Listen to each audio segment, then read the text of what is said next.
বিসমিল্লাহির রহমানির রহিম। আসসালামু আলাইকুম ওয়া রাহমাতুল্লাহ।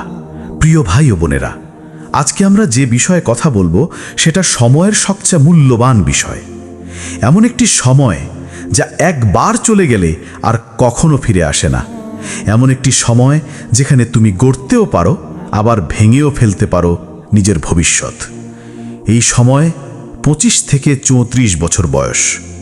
এই বয়সটাই জীবনের সেই গোল্ডেন পিরিয়ড যেখানে মানুষ সবচেয়ে বেশি স্বপ্ন দেখে, সবচেয়ে বেশি যুদ্ধ করে, আর সবচেয়ে বেশি ভুলও করে ফেলে। এই বয়স মানে কি? এই বয়সে মানুষ চিন্তা করতে শেখে নিজের ক্যারিয়ার নিয়ে।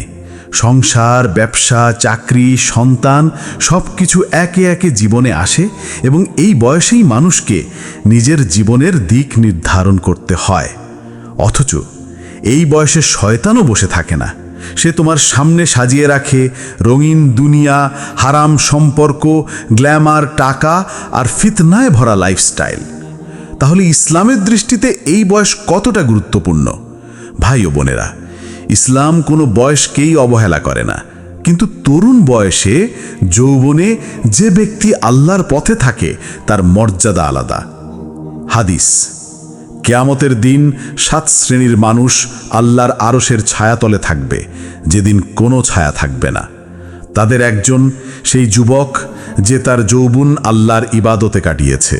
বুখারী ওয়া মুসলিম। কল্পনা করুন, কিয়ামতের ভয়ঙ্কর দিন, সূর্য মাথার উপর, আর আপনি আরশের ছায়ায় শীতল, নিরাপদ। শুধু এই কারণে এই বয়সে আপনি আল্লাহকে স্মরণ করেছিলেন, আল্লাহর জন্য চোখের পানি ফেলেছিলেন। 25 থেকে 34 এই সময় কি নিয়ে ভাবতে হবে? 1. আপনি কে হবেন? ইতিহাস গড়বেন না হারিয়ে যাবেন? ইতিহাসের প্রতিটা সাহাবীকে দেখুন, তারা প্রায় সবাই এই বয়সে ইসলামের জন্য জীবন বাজি রেখেছেন। মুসাব ইবনে উমায়ের রাদিয়াল্লাহু এই বয়সেই মক্কার বিলাসিতা ছেড়ে মদিনার প্রথম দায়ী হন। ওমর ইবনুল খাত্তাব রাদিয়াল্লাহু ইসলামের জন্য সিংহের মতো দাঁড়ান। আলী রাদিয়াল্লাহু এই বয়সেই তিনি খায়বারের যুদ্ধ জিতে নেন।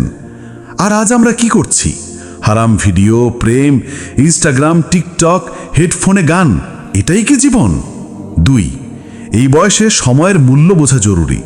আপনি যদি এখন বুঝে ফেলেন সময় কত মূল্যবান, তবে আপনি এমন কিছু করে যেতে পারবেন যা দুনিয়াতেও সম্মান দেবে, আখেরাতেও জান্নাত এনে দেবে।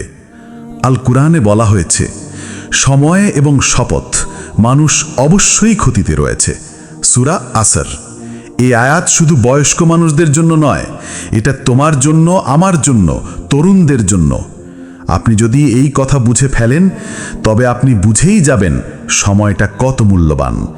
এই বয়সে নিয়ন্ত্রণ করতে হবে 4টি জিনিস। 1. চোখ, হারাম দেখা থামাও। 2. ভাষা, কটুবাক্য, গালাগালি, গসিপ বাদ দাও। 3. সময়, টিকটক, রিলস কমাও। 4. সম্পর্ক, হারাম সম্পর্ক থেকে বেরিয়ে আসো। এই বয়সে যদি নিজেকে নিয়ন্ত্রণ করতে পারো, তবে তুমি একজন আল্লাহর প্রিয় তরুণ। এই বয়সে কি করব? বাস্তব করণীয় পরিকল্পনা। 1. 5 ওয়াক্ত নামাজ নির্ভুলভাবে কায়েম করো।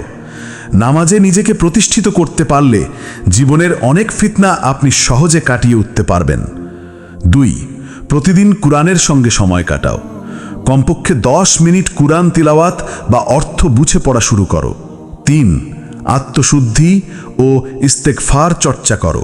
আস্তাগফিরুল্লাহ 100 বার বলো দিনে। অন্তর পরিষ্কার করো, মনে কারো জন্য হিংসা রেখো না। 4. মা বাবার খেদমত করো। তাদের প্রতি আচরণই ঠিক করবে তোমার রিজিক, বরকত আর আখেরাত। 5. জান্নাতি বন্ধু বেছে নাও। যে বন্ধুরা সালাতের কথা মনে করিয়ে দেয়, দোয়ার কথা বলে, তাদের সাথে থেকো। 6.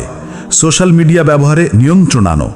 দিনে 1 ঘন্টার বেশি না, উদ্দেশ্য ছাড়া স্ক্রোলিং বাদ। 7. সাদাকা করো, আল্লাহর রাস্তায় খরচ করো। এই বয়সেই উপার্জন শুরু হয়। প্রতি মাসে কিছু টাকা আল্লাহর জন্য রাখো। এই বয়সে যদি আল্লাহকে চেনো, তাহলে 40-50 বছরের পরিণত বয়সে তুমি হবেন একজন পরিপূর্ণ সুশৃঙ্খল মুমিন। তোমার সংসার হবে জান্নাতের ট্রেনিং সেন্টার, তোমার সন্তানরা হবে রাসূলের অনুসারী।